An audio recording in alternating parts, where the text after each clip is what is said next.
Ang susunod po na magpapasalamat ito ay bata pa. At saka, grabe talagang blessings ng Panginoon kasi glory to God na sa Kanya na lahat matalino. Basta siya na po ang magpapasalamat ngayon. Tinatawagan ko po si Jim Nabaras.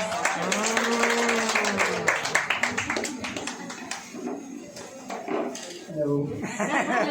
Kapasalamat ako sa Panginoon kasi 11th year na ngayon, di ba? Sa iba dito, tulad ni Kuya Ace, na lagpas na 11 years namin na nakasama, alam nila na isa sa pinakaluma na prayer request na yung sa akin. Kasi sobrang tagal na talaga nito.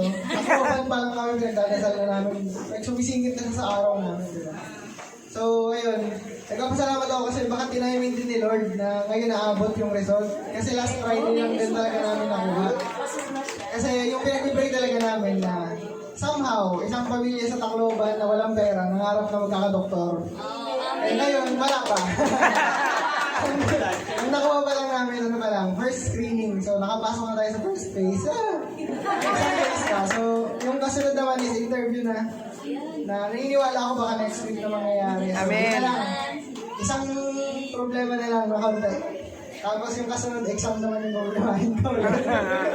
Aral na naman, nakakatamad na rin. Pero, nagpapasalamat ako sa Panginoon kasi kahit ako mismo nagdududa na ako minsan-minsan nakakatakot Kasi kung ako lang yung titingin, malabo yung chances. Pero gumawa ng paraan ng Panginoon. Kaya yung pinapasalamat ko kasi after more than 11 years, nakikita ko na yung bunga ng pinag-pray ng sobrang tagal. Amen. Like, sobrang tagal, sobrang dami ng tao. Kasi nung simula nun, kami-kami lang nila mama Tapos ngayon, andyan na sila Ate Cinta. Pati si Kuya Bong, napagdasal na rin ito si Ma'am Shirley. Napagdasal na halos ng lahat ng nagpunta sa simbahan. Kaya, nagpapasalamat ako sa inyong lahat. At nagpapasalamat ako sa Panginoon. Nagpapasalamat ako sa Panginoon kasi, eto na, malapit-lapit na tayo. Konti na. Kasi yung verse na i-share ko, memorize ko naman siya minsan, pero minsan hindi rin. Kaya, babasahin ko na lang. Para sa akin kasi parang ito yung pinaka-akma sa buhay ko na pinaka-nahihirapan din ako. Yung Proverbs 3:5-8. Nakalagay dito na Trust in the Lord with all thine heart and lean not unto thine own understanding. In all thy ways acknowledge him and he shall direct thy paths. Be not wise in thine own eyes, fear the Lord and depart from evil. It shall be health to thy flesh and marrow to thy bones. Yun lang. Nagpapasalamat sa Panginoon kasi kahit ako nahihirapan talaga ako doon.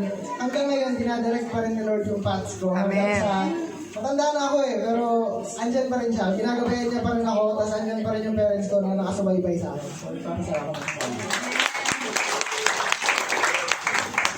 Amen. Hallelujah.